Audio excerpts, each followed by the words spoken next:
Welcome back to another episode of Full Court Press. And man, I am so excited for our special guest on this episode. You know, one of the guys, you know him, you love him, Kevin McPherson, joining us for this episode. And yeah, a very special guest right below me, right there. Not only is he a former Hog, not only is he a Fort Smith native, but now he adds NBA champion to his resume as well. He is Isaiah Joe. And Isaiah, thank you so much for coming on the show today. My first question has got to be, has it sunk in yet that you are an NBA champion? I think after the parade today, it's sunken in a lot. But I think it's one of those deals where it's stages to it. Obviously, you have the burst of energy after winning the game. The next day, you're like still thinking like, is this real? Then the parade happens, and it's another like out of this world experience. And so for me, it's just gradually hitting like more and more each and every day. How was the parade? We got to see so many different clips on social media. I saw Jalen Williams jumping in with the crowd and so many different players jumping in with the fans. I mean, so many fans there. What was it like for you to just take all of that in and get to experience that? Oh man, it was truly like one of the most grateful experiences that I've had in my life. Just to just see how people can come together and support, a group of people that they like don't really know us personally, but they are connected to us in a way that is almost personal, and they come out here and they show love, and we get to enjoy every moment with them.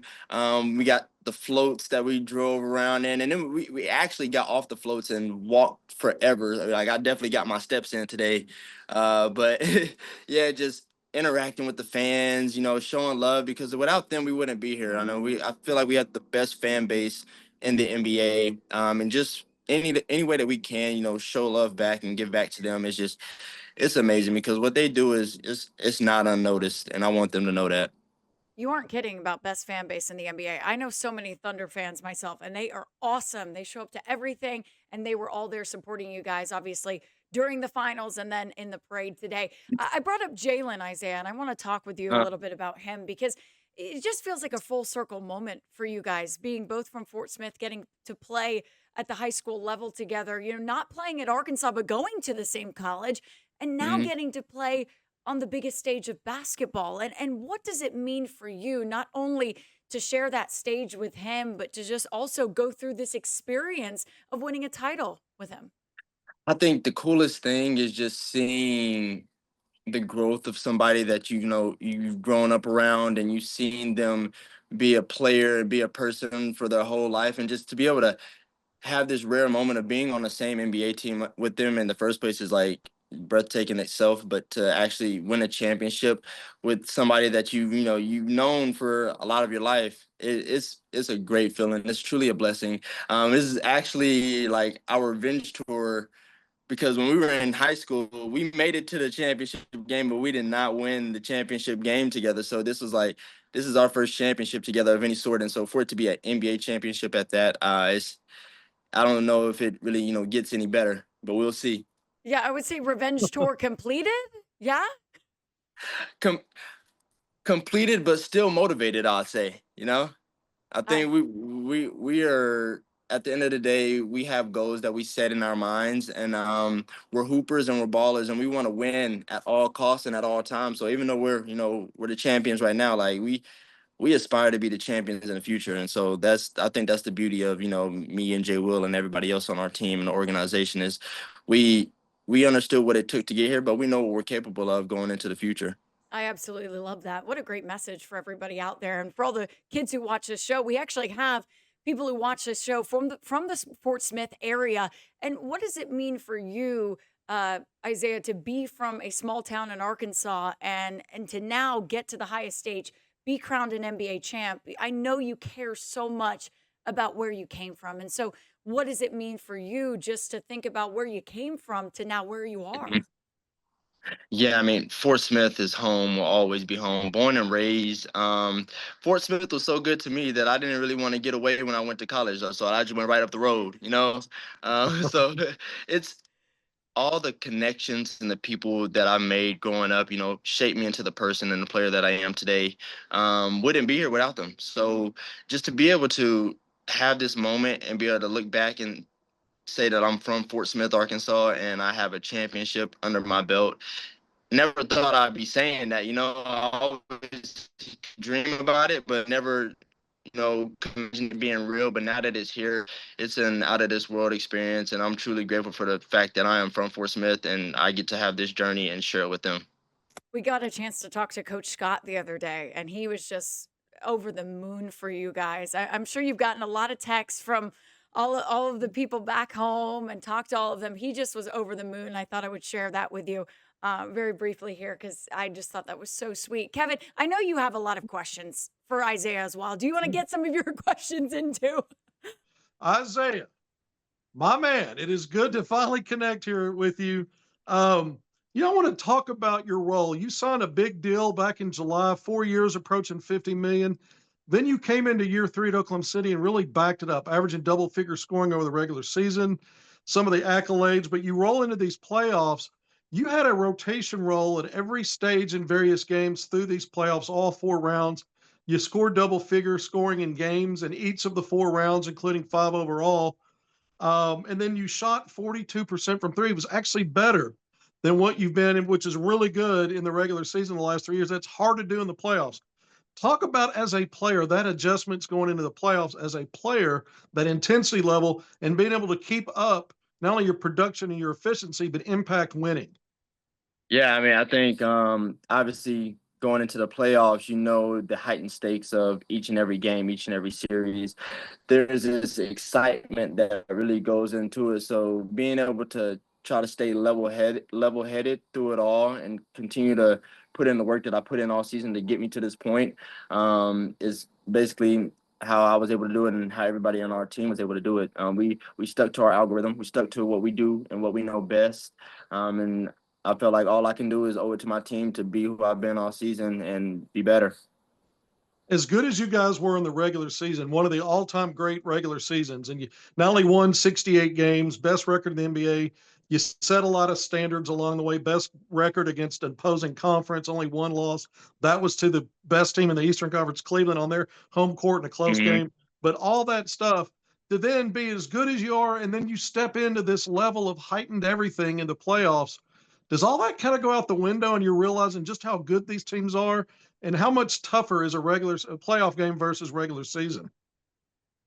You realize that the game or the way that teams play ever so slightly changes, like in the playoffs. The physicality, the way teams execute, the weight that is on every possession. You're trying to win every single possession, every single second of the game. There's not a possession that goes to waste, and so the focus that you have to have for all 48 minutes is unmatched. And I think that's like the biggest changes that we have from the regular season to the playoffs.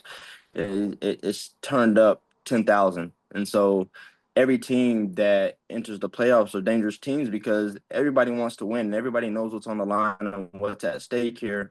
And it's so rare to be in a position to get a championship that when you're presented the opportunity, everybody's giving you their best throws and with their best shots. All right, let's straighten out the record though. You're a two-time champion. You talked about playing with Jay Will, but in your junior season, you were a state champion at the highest level. You got back to the title game with Jay Will and Moses Moody in North Little Rock a year later. But you're a two-time champion now because you do have a state title. But I want to talk about the Pro Hogs for a little bit, specifically even guys from Arkansas. Bobby Portis helping Milwaukee to a title 5 years ago. Then Mo is a rookie helping Golden State. Of course, last year, Jordan Walsh, not an in-state guy, but a pro hog helping the Celtics. Dan Gafford, in-state guy in the finals with Dallas. Now you and Jay Will getting to the finals and winning it. Talk about these last 5 years, how the pro hogs have just kind of risen, because all you guys have important roles in winning. And now it's also in-state guys, Portis from Little Rock, Moses from the Little Rock area, you and Jay Will from Fort Smith, Gafford from El Dorado. What are your thoughts about, because I know these guys, you see them during the season, but what are your thoughts about the Pro Hog mix and these NBA titles all of a sudden? I mean, real hoopers, man, and I think real winners is what it is. I don't know if it's an Arkansas thing or if anybody like comes through Arkansas, but when you leave with the mentality that no matter where you're at, no matter where you go, you want to win at all costs, no matter what it takes. Whether that's adapting to a role or being a star guy, or just doing all the little things on the floor, taking charges, rebounds, and all that. I'm I'm not sure, but it may be an Arkansas thing, Kev. It may just be an Arkansas thing that guys that roll out of here. I mean, there's a lot of other names that weren't mentioned, of players that are in the league that either went through Arkansas or from Arkansas that had that same mentality that it's Yes. just going out there playing the sport that we love. I think that's one thing that Arkansas players really have in common is that we truly love the sport, and I think everybody in the NBA has to love the sport to be in the position that they're in. But the intensity and the mentality that we bring to the game, I think, is unmatched. Let's talk about that's a great answer, by the way. And some of these other pro hogs who we didn't mention, they're going to maybe have their chances later on. Oklahoma City hopes it Mm-hmm. continues to be Isaiah Joe and Jalen Williams. And that's the thing. Or You hear a lot about dynasty and the building of a dynasty. And we know kind of Golden State's maybe been the most recent one. But the last mm-hmm. 7 years, 7 different NBA champions. What does Oklahoma City has an advantage? You guys are young. You got a bunch of guys under contract. What's the advantage here to maybe breaking that, snapping that streak, and maybe doing a back to back? Yeah, so I think when it comes to dynasties, man, Golden State, when you mentioned them, they were a great team, and I bet going into their next season, they didn't already have their mind made up that they were going to be in the championship game. Winning the finals, they went into that season with the mentality that they have to go earn it again, and I think that's something that we have as a team. Yes, we're young and we're gritty and we're hungry, but we have the mentality that nothing is given, everything is earned, and we know that going forward, we're still gonna have to go out there and take every game. We got to go out there and earn what's not given. Okay, I'm going to get through the rest of these quickly because I threw some extras in there because I got excited and thinking of new stuff. I know Your you pro did. Yeah. career, 5 years in, 3 in Oklahoma City. When you signed as a free agent, obviously you guys were close to being a play-in team, or you were a play-in team in year one. The best record in the West last year. We know how that ended. You learned from that. Did you have any Mhm. idea that this growth for this team and yourself was on track for this, or was this just something where literally it just is played out for you, just like it is the rest of us going, wow, they got really good really fast? I knew as soon as I, touched down here in Oklahoma City that there was something different. Just the way that the organization itself, from the players to the staff and everybody there, it was different type of connection and the way that everything was ran. It was so different that, like, over the years of being here, you've seen how we just keep growing and beating down doors. So, like, when I come here my first year, like, we're making a run. We're a 500 team. Yeah. We get cut off by the Minnesota Timberwolves. Then the next year, we beat that door down, end up falling short again with Dallas, but we're still making strides. And then this year we come in, we beat that door down, and now here we are, world champions. And so it's it's one of those things that it's cool to see the development because we get better and better each and every year, each and every game, and each and every second. And with this group of guys, it's the mentality that we have and the connectivity that we're just so close and tight knit together. It's really a brotherhood. I tell people all the time we operate like an AAU team, how close we are, and how we just want to see each other succeed. And that's been our product and getting better each and every year. One of my favorite moments this year was you putting up 30 plus and going nuts in Madison Square Garden, and that road went over the Knicks. There were so many, so many. I want to ask you what comes to mind there, but I also want to ask you about that. Have you seen Coach Cal courtside, Calipari, for a lot of y'all's games here, especially in the playoffs and in the finals? Have you had a chance to talk to him? But maybe some of your top moments from the season, of course, winning a title is obviously at the cherry on top. Maybe some of your favorite moments, and then any interactions with Calipari since he's taken the Arkansas job and been in your house for some of your games. Yeah, shoot, as soon as he got the job there, he made it a note to, connect with all the former guys that were once Hogs. So I was actually very surprised that when he got that job, he reached out and he contacted me, like, saying, like, hey, I'm at your house now. Just want you to know that I want you to come around as much as you can. Trying to get connected with you guys and things like that. Each and every time he shows it to a game, he texts us before he's at the game, like, "Hey, I'll be at the game tonight. I hope to see you," and all that. He's a good guy, and I think he does a really good job of just staying connected with all the players that he's coached and all the players that he hasn't coached, but he's now he's an Arkansas Razorback now, and he knows that we still love the Hogs no matter where we're at in life, and that's always going to be home for somebody like me, and he understands that. My guess is he wants you in that performance center at some point when you have time to teach those young hogs some lessons about what it takes. I don't know if he's asked you about that or asked you to do that, but I guarantee you that'll be part of what he wants when you get up there. Look, Isaiah, I know you're a golf guy. You've been a golf guy since you were young. Your dad's walked me through all that, and you love to get on the course. Tell me about your plans to play golf because I heard you're a really good golfer and maybe some teammates or guys that you like to get out there with and then also about your summer camps that are upcoming as well. Yeah, golf is my getaway. I don't. A lot of people may not know, but I golfed when I was younger. I played in the junior PGA in Arkansas, and so anytime I get a chance to go out there and just clear my head and just play leisurely, it's amazing. I mean, I was just downstairs outside of my backyard, chipping and putting right before this interview. So it's I do it when I'm happy. I do it when I'm sad. It's always going to be a part of my life and who I am. And anytime I can get a chance to get out there, I'm gonna get out there. So hopefully this summer is full of many rounds and many low scores. And tell me about your camps real quick because Courtney, I've been hogging up all the airtime here. Yeah, so got my camps rolling up in August. I believe I have one in Little Rock that will be August 16th and 17th, and there will be one in Fort Smith August 23rd, I believe. But yeah, those are the camps that I always roll around each year. I'll be going on my third year doing it, and so it's just it's a good time. It's just time for me to give back to the kids in the community that I grew up around, and just show love in that way. And just help anybody get better and reach that next step in life and on the court. Do you know if you're going to be bringing the Larry down with you for all of us to touch and see and, and hold? We have to get the Larry back down to Arkansas. We will make that happen. To go back to what Kevin said a little bit, because I know he was talking a little bit about Coach Cal with you.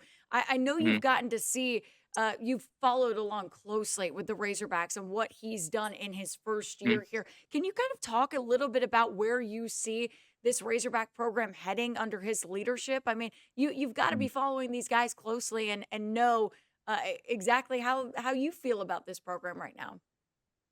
Yeah, I mean, I think if anybody had the opportunity to pick up a coach like Coach Cal, that they would take that opportunity. And I feel like we're really lucky to have somebody like him on our side. He's a hell of a coach.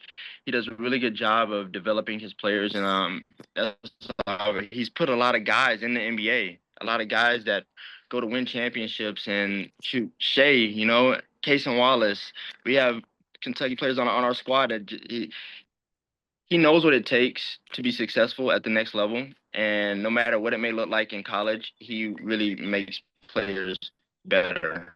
And so I think that going forward is going to be really, really fun and exciting for Arkansas fans to be able to, witness his work in the making and how he just creates a team of dogs that just go out there and compete and are really talented and have fun. I think he coaches a fun style of basketball, and it really shows with the way he produces players. Yeah, and hopefully they get a title like you guys, right? That's the hope.